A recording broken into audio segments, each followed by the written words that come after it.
Di part sebelumnya, memiliki perusahaan yang bergerak di banyak bidang, termasuk pertambangan, migas, properti, infrastruktur, media dan telekomunikasi. Bakri Group merupakan salah satu grup bisnis terbesar di Indonesia, dengan 10 anak usahanya yang terdaftar di Bursa Efek Indonesia. Pada awalnya, Bakri Group masih mempertahankan bisnis Bumi Modern sebagai perusahaan properti dan perhotelan. Salah satunya adalah dengan right issue di Desember 1997 senilai Rp297 miliar yang direncanakan akan digunakan bagi akuisisi hotel milik Bakri yang ada di Tashkent, Uzbekistan bernama Le Méridien Tashkent. Dengan alasan krisis ekonomi di akhir 1990-an dan penurunan kinerja bisnisnya, Bakri mengalihkan seluruh bisnis properti perusahaan ini ke perusahaan lain, salah satunya ke perusahaan saudaranya, PT Bakri Land Development. Awalnya, Bakri sempat menjajaki peluang menyerahkan perusahaan ini kepada BPPN untuk membayar hutang BLBI Bank Nusa Nasional miliknya. Kemudian Bakri mengubah usaha perusahaan ini ke bidang pertambangan.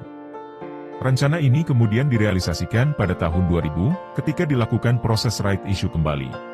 Awalnya usaha pertambangan yang dimaksud adalah minyak dan gas bumi, di mana 99,36% dana right issue itu akan digunakan untuk mengakuisisi sebuah perusahaan migas yang memiliki konsesi di Yaman dan berbasis di Jersey, Britania Raya bernama Gallo Oil, sebanyak 97,5% dari sahamnya.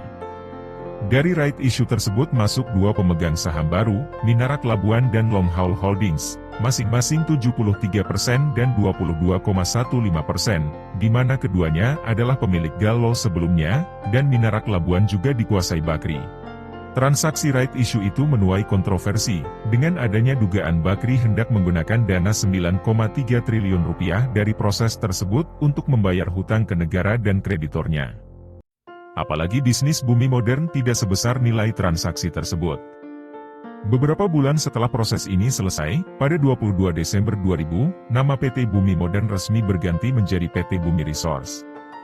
Pada Oktober 2001, Bakri kembali mengejutkan banyak pihak dengan perusahaan miliknya ini. Mereka lalu mengakuisisi PT Arutmin Indonesia yang bergerak di bisnis pertambangan batu bara seharga $185 juta, yang membuat asetnya melonjak mencapai Rp3 triliun. Akuisisi itu dilakukan terhadap 80% kepemilikan raksasa tambang internasional, BHP Billiton di Arutmin. Sisa 20% saham lainnya kemudian dibeli dari PT Eka Karsa Sakarya Indonesia di bulan April 2004. Layaknya akuisisi atas Gallo Oil, transaksi ini juga menuai polemik dan diwarnai tuduhan kong kali kong Bakri dengan pihak tertentu, jika melihat misalnya, Bank Mandiri yang mau mengucurkan kredit $103 juta dari gabungan Koperasi Batik Indonesia, melalui PT Rifan Financindo Asset Management, senilai $47 juta dan Jam Sostek yang membeli medium term note senilai Rp470 miliar yang diterbitkan perusahaan ini. Kejutan belum berhenti sampai di situ, di mana ketika di tanggal 16 Juli 2003, PT Bumi Resource mengakuisisi perusahaan tambang batu bara besar lainnya, PT Kaltim Primakol sebanyak 100% sahamnya dari Rio Tinto dan BP, dalam transaksi bernilai $400 juta. Dengan akuisisi tersebut, maka Bumi Resource mengendalikan 28% produksi batu bara di Indonesia saat itu.